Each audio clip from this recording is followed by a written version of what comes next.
Hi, everyone. Welcome to another episode of Startup Talks. And today you are in for a treat because we've got quite a unique founder. His name is Marc-André, and he's actually from the racing world. So, racing cars around a track. And he occupied an interesting position there, race strategist. Um, and I can't wait to I can't wait for him to share more with you guys on how he's building a startup around this space. But just before we get into that, Marc-André, how's it going, man? Thank you for being on the show. Yeah, thank you very much. Thanks for having me. Really glad to be sharing my knowledge of my small world of professional car racing. I guess it's highly unusual um, in terms of startup, but I guess that's where we are. Yeah, we don't usually get a lot of founders who've got that kind of experience, but it's all the better because a good startup often is built on secrets, and Yeah, necessarily to have secrets, you need to know something that most people don't. And so, yeah. being in a super niche market like that, I think is a huge asset. Um, but before we jump into it, I love to start these with what problem are you trying to solve with your startup, Strategie F Technologies? All right. So, Strategie F Technologies is developing an AI-powered race strategy tool for professional car racing. So, it's something that's never been done in professional racing before. Um, I mean, professional racing is right on the edge of a technological revolution, and we want to be a part of it. Race strategies, I guess, could be defined as when do you the number of tactical decisions that you make during a race to get the best outcome possible, whether that's to win the race or be in a better position in the overall championship at the end of the year. So that's deciding when to pit, which driver order should you put in your car to get to have the best result, how many tires to change at each stop, and then you have to respect all the regulations and also take advantage of certain opportunities that might arise during the race, for which you have very little time to react to. Right. So, a race strategist, you're the guy who masterminds the best way to act as a driver to optimize your chances of success. Yes. We've had a couple conversations about this, which I found very interesting. But for the audience, it's probably a completely new concept. Um, what's at stake in these races? Like, why do they need a race strategist? What can the difference of a second or a millisecond be in these cases? Yeah, I mean, very, very good question. To give you an example, in 2002, Daytona 24-hour race. So it's a 24-hour race that occurs every January in Florida. It's one of the biggest races in the world. And in 2002, the race was won by 18 minutes. So the first, between first and second position, there was an 18-minute difference at the end of the finish line. 10 years later, 2011, it was 2 minutes and 30 seconds. And then this year, the end of the race was 1.5 seconds at the end of the race. So you're talking Wow. 1.5 seconds after doing 30 pit stops. You've got four drivers changing weather conditions, and then you've got 56 cars, 59 cars entered into the race. And ultimately, if you look at the last pit stop that happened during the race, like the race winning car stayed in pit lane for 1.5 seconds more than the second place car, but that allowed them to put a bit more fuel in the car and perhaps push more in the last stint of the race. So ultimately, that's what made the difference. And that's exactly why teams hire race strategists, is to make all those decisions on the fly to put your car in the best position at the end of the race. It's wild, man. So, the the gaps between winner and second place closing in over time, do you think that's a result of race strategists being employed by different teams, and so the competitive advantages are like getting squeezed out, and now we're optimizing for seconds at this point, like you said, 1.5 seconds more Yeah, recently in the race as opposed to yeah. 18 minutes decades ago? Yeah, I think it's a number of factors. I would say, the job of a race engineer, perhaps 15 years ago, that you were also a designer, so you designed and built the cars, and every team kind of had their own solution on what's the best package, to win the race. But I would say over the past 10 years or so, 5, 10 years, manufacturers like Ferrari, Porsche, and BMW, they started building racing versions of their cars. So actually, the teams now, they buy a car from BMW or Porsche or whatever. They make a big investment in terms of hardware, and the cars are very very closely matched in terms of performance. So now the investment's been made in the hardware, and what makes the difference between the best teams and the worst teams is generally, okay, you need to have good drivers, but nowadays Yeah. everybody has good drivers.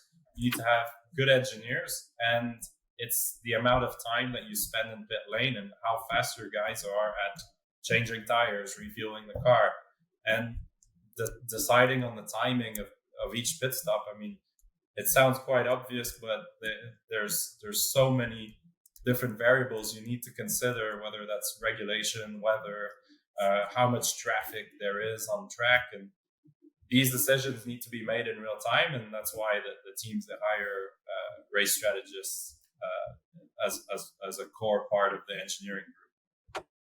Okay. Can you mention what teams that you worked with in the past?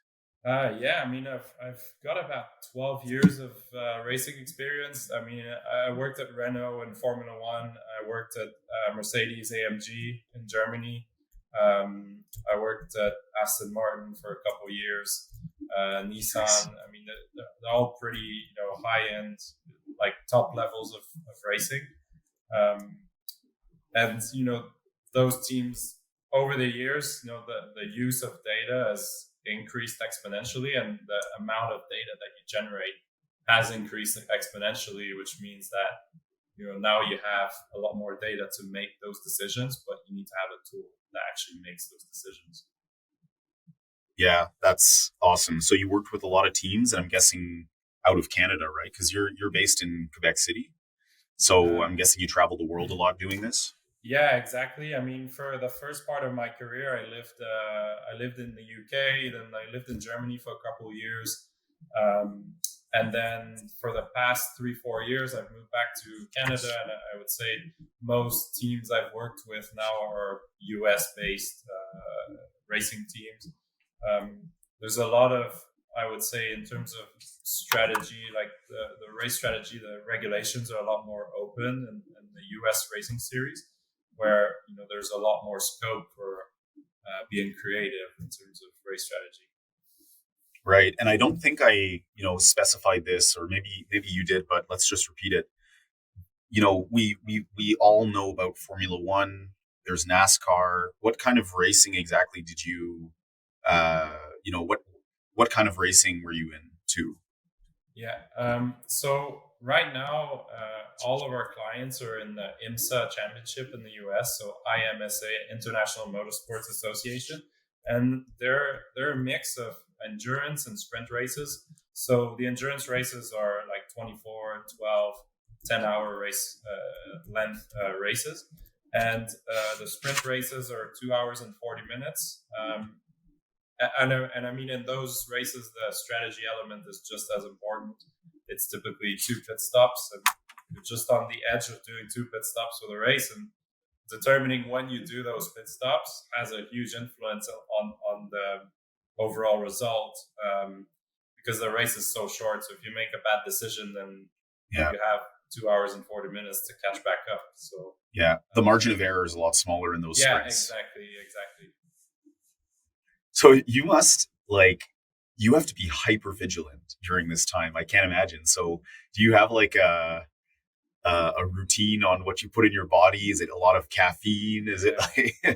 like do you sleep super well the night before, pass out, and make sure you get like 18 hours of sleep? Like how do you Yeah, maintain yeah. that focus for 2 hours or I mean, for an endurance race, that's it's the hardest, because I was talking about earlier about the Daytona 24 hour race, and we start the race at something like 2 or 3 p.m. on the Saturday, and it finishes at 3 p.m. on the Sunday. So by the time the race starts, like you've done most of your day already, most of your normal work day, and then you need to Right. stay up a further 24 hours until the end. And we always say 24-hour race, it's 22 hours of doing laps with 2 hours of sprint racing at the end. And at the end, you have to be really sharp to make those decisions. So Right. I mean, getting a good night's sleep, and I think like the caffeine intake has to be quite balanced, I would say. I mean, you can't just drink coffee at 9 o'clock and then at midnight you start crashing. So it's kind of every 2-3 hours, and it's difficult to stay awake for sure. Yeah, and there's no chance, right? And there's no chance. You can't sleep at all. No, like exactly. You've got to be awake the whole time. Absolutely not. Okay. Like you and the other engineers, you have to be up for 24 hours. Okay, so it's physically demanding. Even though it's a very cerebral kind of line of work, race strategy, right? You're not driving. I know the drivers have like some physical exertion on them, but your physical exertion is different. It's like very much endurance yourselves. You need endurance exactly. to maintain focus. As much as it is for the drivers, for sure. I mean, you have to be, and just have to time your caffeine intake and your food intake so that you kind of stay sharp throughout the race. But even then, it's quite difficult. Okay, so race engineer, you must have seen some crazy things like over the years. 12 years in the business, you've seen a lot of races. You've traveled the world. Do you have some stories that you can share? Some anecdotes from the track that you noticed? I mean, I'd say I've been to some crazy races. Like I did the Nürburgring 24-hour race in Germany a couple of years ago, and cool. The engineers, they stand on or they sit on the timing stand, which is right next to the track. And if you've been to Nürburgring, it's a huge track. Like it could be snowing at one end and could be dry at the other end. And tire choice is a challenge to say the least. And I've been at that race. It started. It was like nice 22 degrees Celsius, and midway through the race, start having hail. And I don't know. Like race cars, they just don't work. They barely work in the rain. So like forget about hail and snow and all that. And the race was red flagged for 2 hours. And I before we put tires on the car, there's like tire blankets that we use that heat up the cars. And I was just sitting on the pit wall, like completely freezing with my tire blanket, like my heated blanket. I just completely fell asleep. Oh yeah, wow. That's quite a I'd say a good old experience of racing. And we ended up finishing the race, but I've seen some crazy things over the years for sure.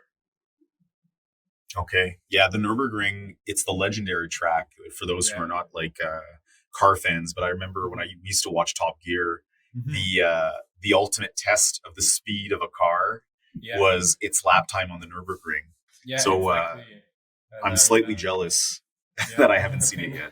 Yeah, I've been into some crazy races. Cool, man.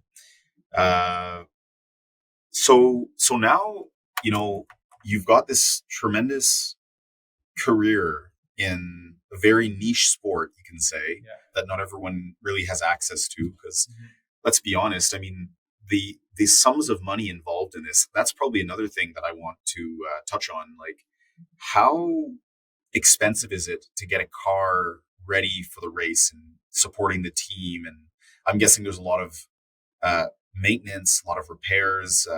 You mentioned, earlier when we were chatting, like a crash or something. Like all of this is very expensive. Can you give a sense of the sheer amount of money that goes into this sport?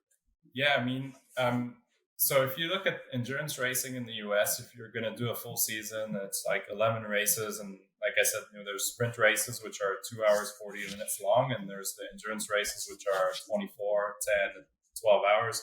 And, you're talking just operational budget is 3.2 million US per year. But then that's just once you own everything. once you own the car, once you own the fuel rig, once you own the truck, and if you need to buy those things in advance, then that's another 2.5 million. And I guess that capital investment is good for probably 3 or 4 years. So I worked it out. It's something like $260 per kilometer that you drive. The amount of money that the teams are investing is huge, and it's all in the hardware right now. But eventually, the hardware between the teams is all the same. They're all because it's standardized, closely matched, and eventually, what's on the edge of happening right now is they need to invest in the software and the AI, and that's why we're there. Yeah, man, perfect segue. That's where I was going to go next. So let's get deeper into the solution that you're building. You figured that, okay, you understand race strategy on a fundamental level because you've got so much experience in it. And then you're like, okay, how do we build this so that it's not just my brain? Like, how do I externalize it from my brain and make it accessible to our teams and to potentially other teams? So tell us a bit about your solution that you're building. Yeah. So, what do we do effectively? Like during the race, we've looked at the previous years of data, like what we call the timing data. So we know which driver was driving which car at which point in every single race over the past 7, 8, 9 years. And we've done the first thing we did some analytics on how many actual seconds do you have to make a race strategy decision that's going to influence the outcome of the race. And that number is 11 seconds. That sounds okay. You say 11 seconds, but 11 seconds when there's noise going around, it's a high pressure, high stress environment. It is difficult to make that decision. And it's even more difficult to have that hard data in front of you to back you into making those decisions instead of just taking the risk and saying, okay, we'll do this because it feels right. But in my experience is not your experience, and it's not somebody else's experience, and they might attribute different weighing factors of different certain risks that might occur.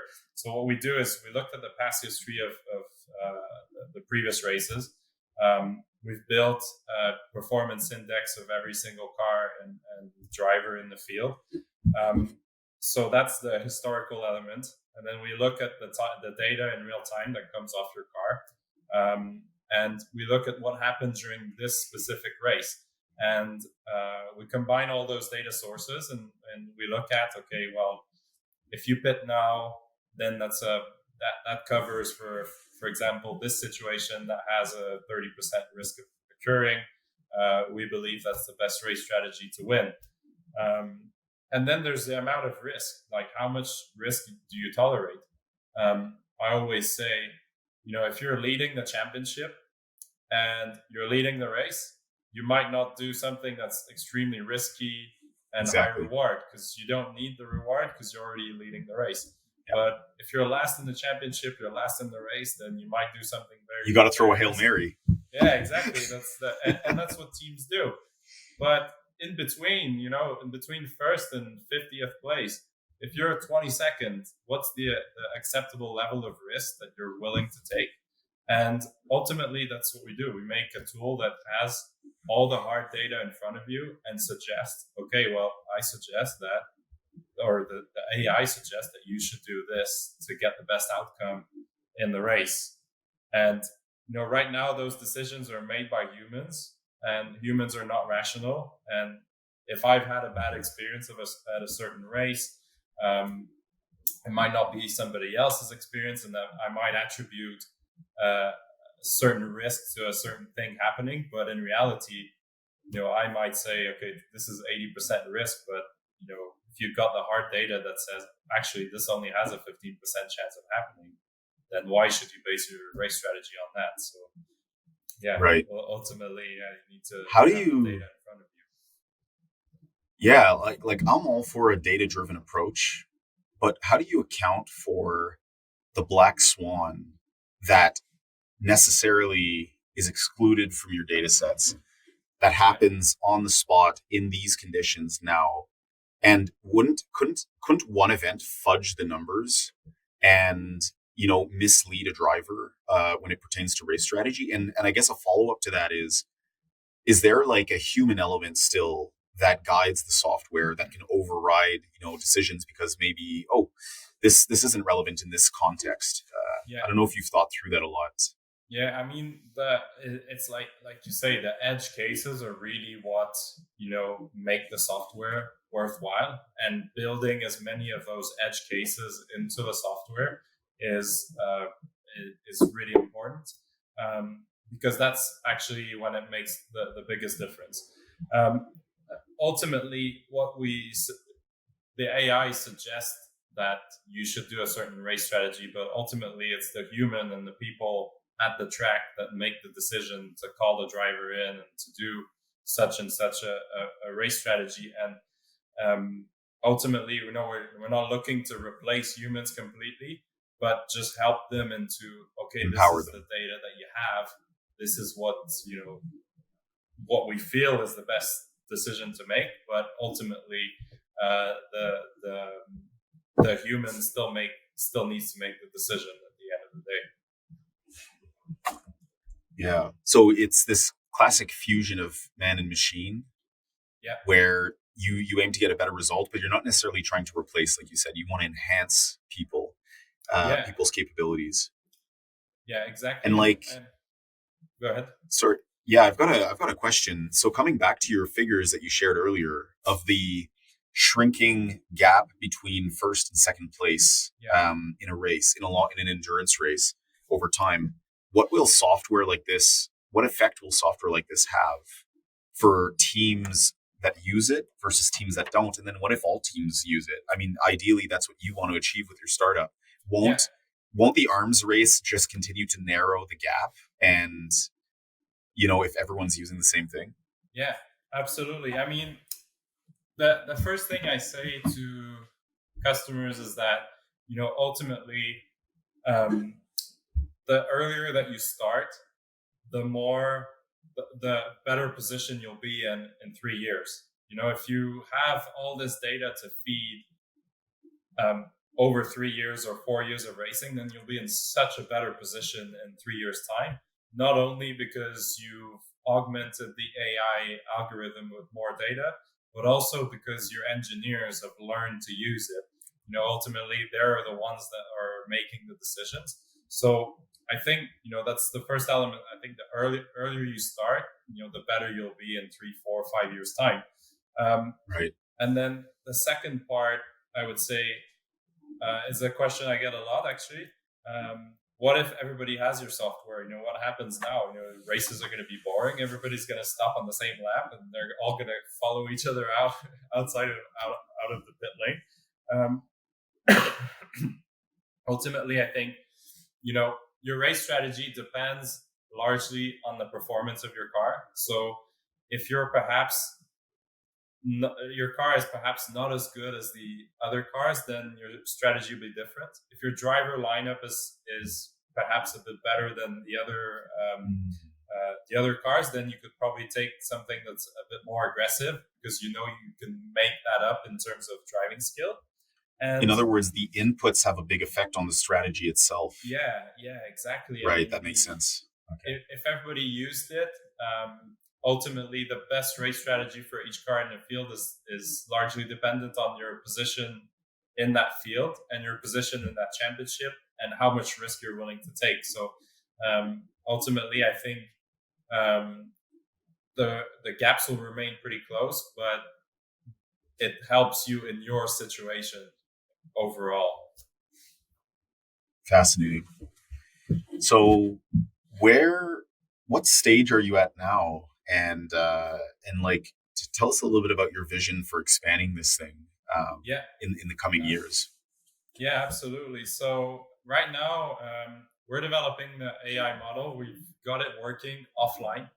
Effectively, it doesn't work as a live tool just yet.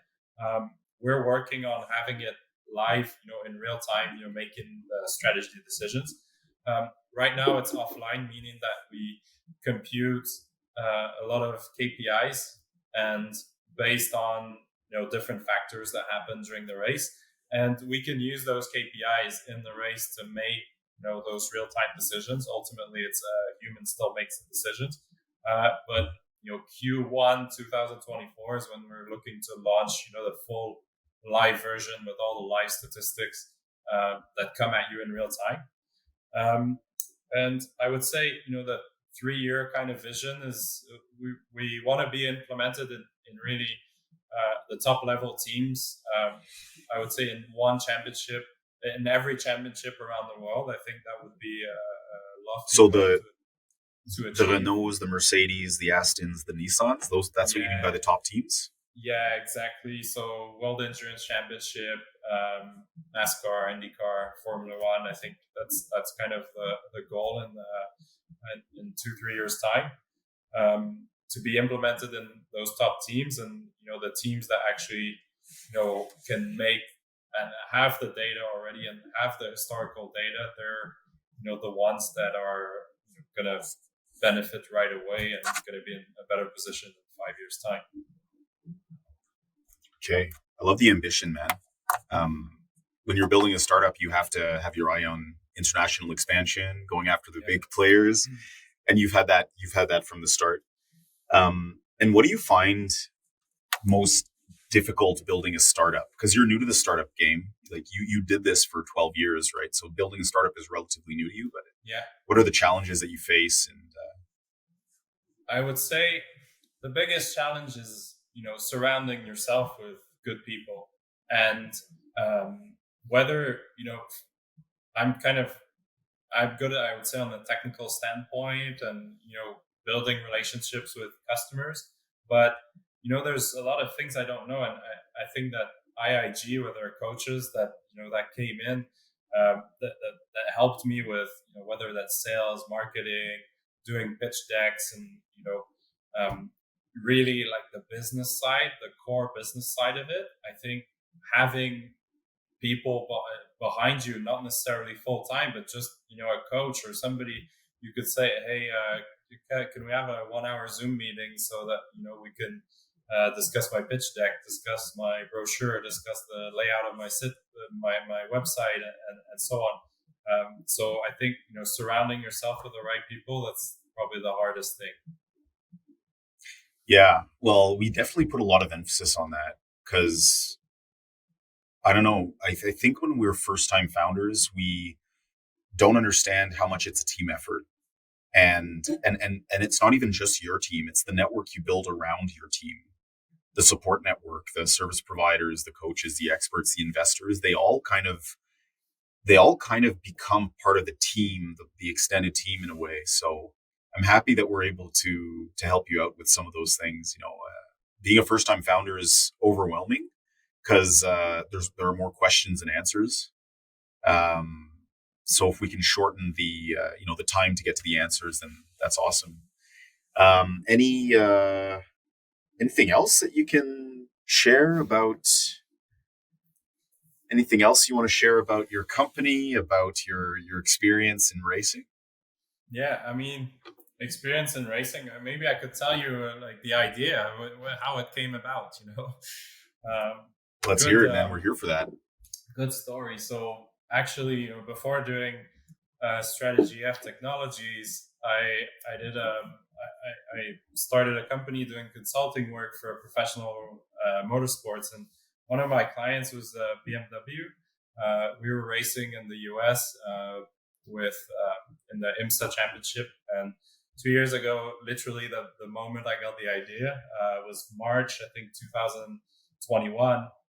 We were racing in the Sebring 12-hour race, 45 minutes from the end.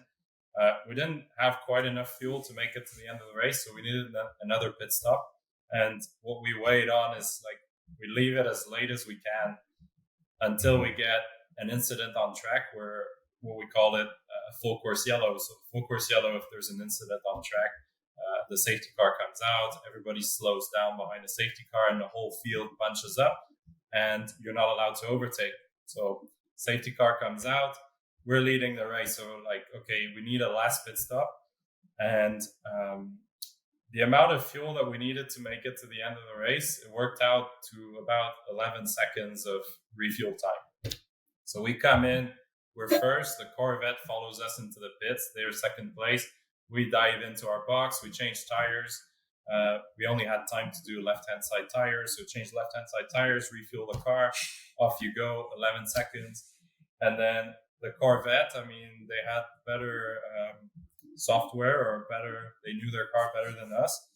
It turns out we only needed about 9.5 seconds worth of fuel, of refuel time. So Corvette overtook us in the pits because they spent 1.5 seconds less than us in the pits. And they won by 1.5 seconds. Exactly. They took the lead, and then events unfolded and we lost the race. So ultimately at that time, we only had an Excel spreadsheet with, okay, that's the amount of fuel that we need. But truthfully, if you just short filled, and you're talking 1.5 seconds, which is something like 3 liters of fuel, 3.2 liters of fuel. And if you just put that 1.5 seconds less fuel time in the car, then you would have led the race and won the race. So ultimately, and that's the decision. That's the point I said, is that there has to be a better way to do this. Yeah, and the 1.5 seconds ended up costing a lot, right? Because I'm guessing the difference between first and second and third place in terms of prizes is pretty huge. I mean, we went from first to third, and that was it, 1.5 seconds.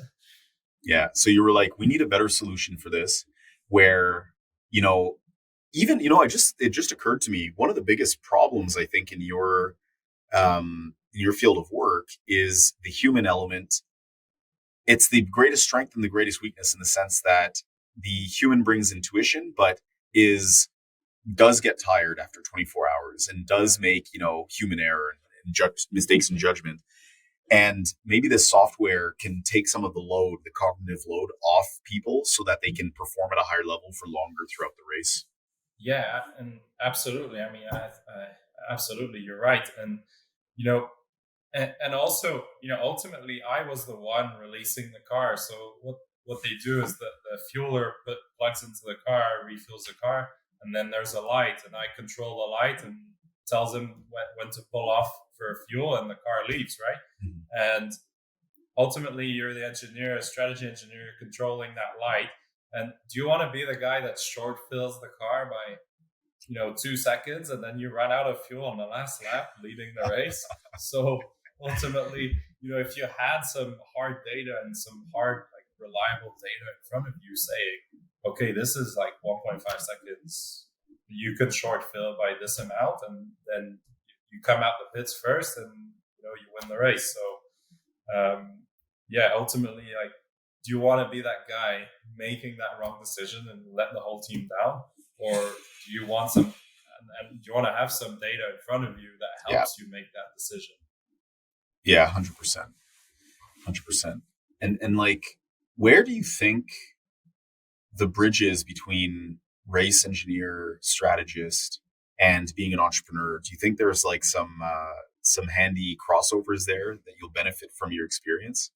Yeah, I mean, definitely. So ultimately, the race engineer is kind of the lead engineer on a certain car. So you've got an engineer on both cars, and then you've got what we call a systems engineer, which kind of looks after all the electronics, and then you've got a strategy engineer, and sometimes a performance engineer looks at aerodynamics. And having done all those jobs, I sense what each person wants and what each person kind of needs. And if you ask the race engineer, who, okay, he's the one that put the setup on the car, and that worked on the car to optimize its performance, and you tell him, okay, we're gonna short fill the car by 3 liters at the last stop so we can get track position and potentially win the race, he's gonna say, well, I want the safe strategy. Well, if you want the safe strategy, then it means you have to give up track position, lose 3-4 spots because you put too much fuel in the car.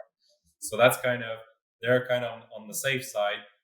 The performance engineer would be, okay, I want absolute performance. I don't care.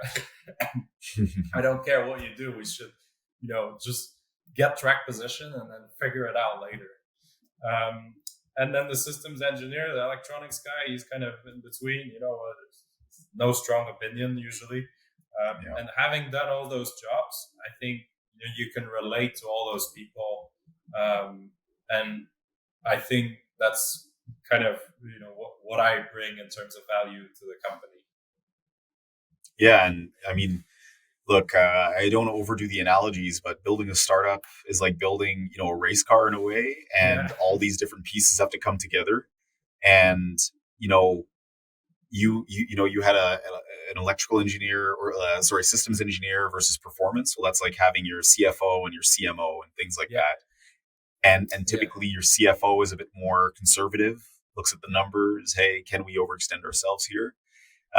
Maybe the CMO is more market driven. They want to expand and this and yeah, that.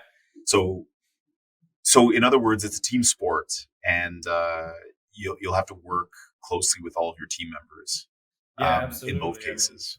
I mean, it's just as important, that the drivers at the end of the day. I mean, they tend to get a lot of credit, but ultimately, there's a big team behind every racing team, and whether that's the guy doing the pit stops, or the guys repairing the car, or making sure all the bodywork fits perfectly so it's good for aerodynamics, and also the engineers behind it also.